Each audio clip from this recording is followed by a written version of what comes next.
Puji Tuhan, salam sejahtera Bapak Ibu Saudara sekalian, keluarga GPDI LCD Magelang, dimanapun berada. Hari ini kita kembali akan merenungkan renungan firman Tuhan. Mari gunakan 365 yang mengubahkan. Hari ini kita telah tiba pada pembacaan dalam surat 2 Korintus pasal yang ketiga. Nah, mari kita akan belajar bersama-sama dan biarlah firman Tuhan ini akan mengubahkan kehidupan kita. Kita akan membaca satu ayat dalam 2 Korintus 3 ayat yang ke-14. 2 Korintus 3 ayat 14. Tetapi pikiran mereka telah menjadi tumpul sebab sampai pada hari ini selubung itu masih tetap menyelubungi mereka. Jika mereka membaca perjanjian lama itu tanpa disingkapkan, karena hanya Kristus saja yang dapat menyingkapkannya. Hari ini kita mari belajar bersama ya dalam satu catatan yang telah dituliskan oleh Paulus. Ada satu pernyataan tentang bagaimana umat-umat Tuhan pikirannya itu menjadi tumpul sebab mereka terselubung. Hidup mereka itu diselubungi oleh sesuatu. Selubung itu adalah satu kata yang dipakai untuk menjelaskan kondisi ada kain yang menutupi wajah atau menutupi tubuh. Nah, kalau muka kita ditutupi selubung, kita tidak bisa melihat apa yang terjadi di sekitar kita. Kalau wajah kita ditutupi selubung, kita bahkan mungkin tidak tahu apa yang kita lakukan yang kemudian orang lain dapat lihat dan sebagainya. Nah, apa yang kita bisa pelajari? Ternyata kata selubung ini juga menjadi gambaran bagaimana Paulus memperingatkan bahwa ada anak-anak Tuhan yang hatinya tertutupi oleh selubung. Apa yang dimaksudkan hati yang tertutupi selubung? Adalah hati yang tidak dapat menyadari apa yang Tuhan kehendaki. Sama seperti wajah yang tertutupi dan tidak dapat mengetahui keadaan sekitarnya. Meskipun wajahnya ada, tapi karena matanya tertutup tidak bisa melihat. Sama juga dengan hati yang terselubung, hatinya ada. Tetapi karena terselubung tidak bisa melihat, tidak bisa menyadari apa yang dikehendaki Tuhan, tidak bisa menyadari apa yang menjadi rencana-rencana Tuhan, bahkan tidak dapat melihat apa yang sebenarnya Tuhan inginkan untuk kita lakukan. Hati yang terselubung itu adalah hati yang mungkin kita bisa berkata, aku ke gereja setiap minggu, aku percaya kepada Tuhan. Tapi kita bahkan tidak tahu apa yang harus aku lakukan sebagai anak Tuhan. Aku sebagai orang Kristen, aku sebagai orang yang percaya kepada Kristus, apa ya yang aku harus saya lakukan? Mungkin kita baca firman Tuhan, tapi kita tidak mengerti apa yang kita baca. Kita baca firman Tuhan, tapi kita tidak bisa mengaplikasikannya dalam kehidupan kita. Kita tidak bisa menerapkan dalam kehidupan kita. Demikianlah gambaran hati yang terselubung.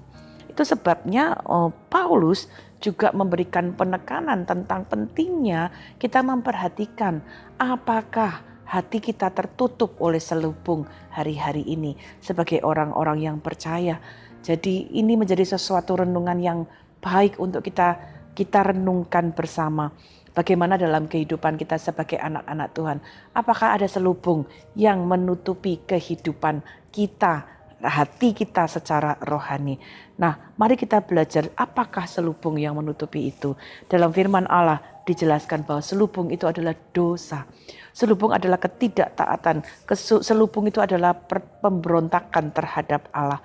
Hati yang tertutup oleh dosa itu membuat kerinduan kita kepada Tuhan itu menjadi sesuatu yang berkurang.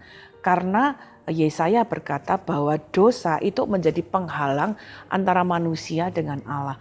Tuhan itu tidak kurang panjang tangannya untuk menolong. Telinganya itu bukan tidak mau mendengar, tetapi yang merupakan penghalang antara kita dengan Allah, itu adalah dosa kita. Nah, itu yang dimaksudkan juga dengan selubung.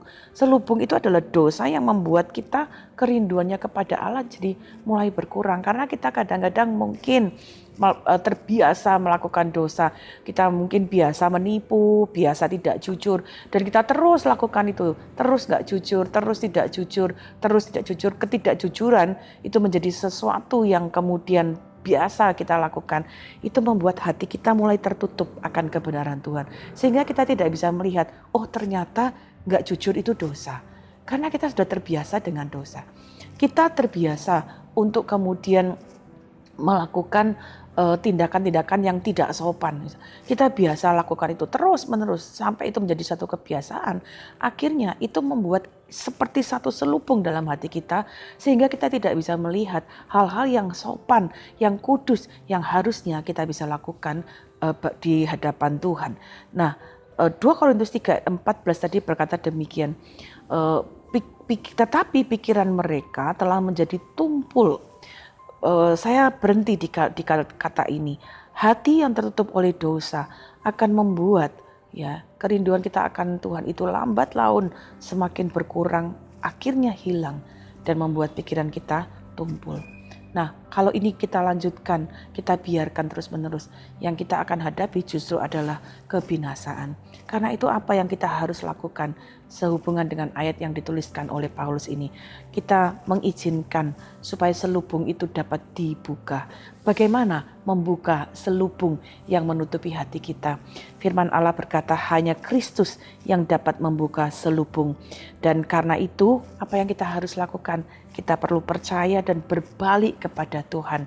2 Korintus 3 ayat 15 berkata, tetapi apabila hati seorang berbalik kepada Tuhan, maka selubung itu diambil daripadanya. Waktu kita menyadari, oh apa yang aku lakukan, kebiasaan-kebiasaanku, meskipun aku sudah orang Kristen, aku sudah mengaku orang percaya, tapi kita masih melakukan dosa, masih melakukan hal yang tidak berkenan. Firman Allah berkata, ayo segera kembali kepada Tuhan, ayo segera bertobat kepada Tuhan. Sejauh mana Anda sudah jauh dari Tuhan hari-hari ini, kembalilah kepada Tuhan. Sejauh mana Anda sudah melakukan dosa hari ini, kembali bertobat dan minta ampun kepada Tuhan. Karena firman Allah berkata, waktu seseorang berbalik kepada Tuhan, percaya, mengakui semua dosa-dosa kita, minta Tuhan ada di dalam hidup kita. Firman Allah berkata, selubung dalam hati kita itu akan diambil, akan dibukakan. Dan kita percaya waktu selubung itu dibukakan, yang ada damai sejahtera, yang ada roh Tuhan. 2 Korintus 3 ayat 17 berkata, sebab Tuhan adalah roh, dan di mana ada roh Allah, di situ ada kemerdekaan.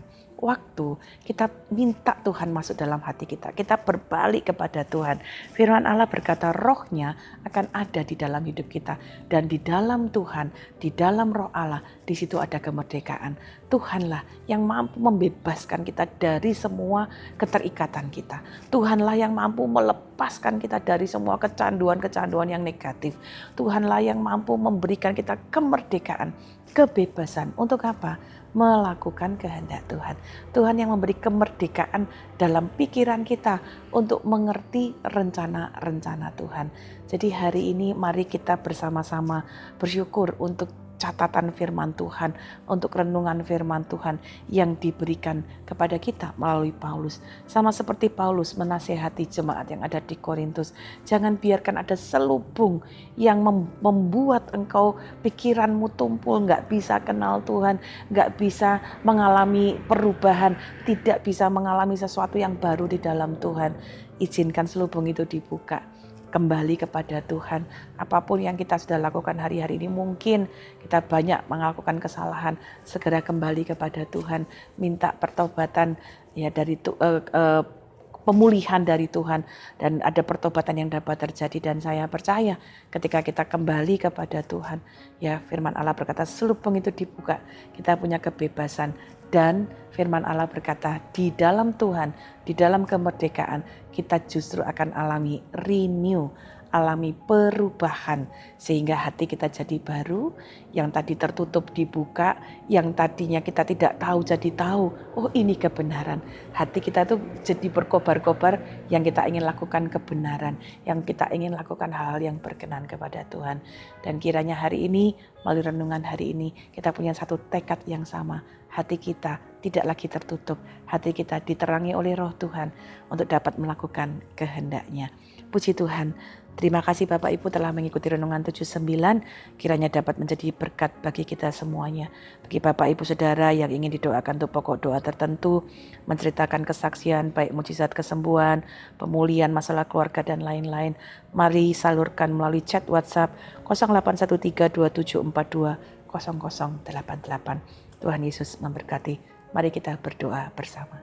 Bapa, kami mengucap syukur untuk petunjuk firman-Mu, mengingatkan kami supaya hati kami tidak tertutup oleh selubung-selubung yang membuat kami tidak bisa mengerti kehendak Tuhan, membuat kami tidak bisa memahami apa yang menjadi rencana Tuhan. Ampuni kami Tuhan, seringkali kami mengizinkan selubung-selubung dosa, kebiasaan-kebiasaan buruk, pikiran-pikiran yang tidak berkenan, bahkan hal-hal yang tidak berkenan menjadi selubung yang menutupi hati kami. Tapi hari ini kami mohon kemurahan-Mu, kami mau berbalik kepada Engkau. Ampunilah kami dan bawa kami untuk kembali mengasihi Tuhan, percaya kepada Tuhan, dan biar hidup kami menjadi hidup yang menyenangkan hati Tuhan. Kami berdoa biar selubung-selubung dosa itu dibukakan, dilepaskan dari kami, sehingga kami dapat memiliki mata hati yang jernih, yang melihat kebenaran-Mu dan melakukannya dalam hidup kami. Berkati seluruh keluarga GPDI El Shaddai Magelang.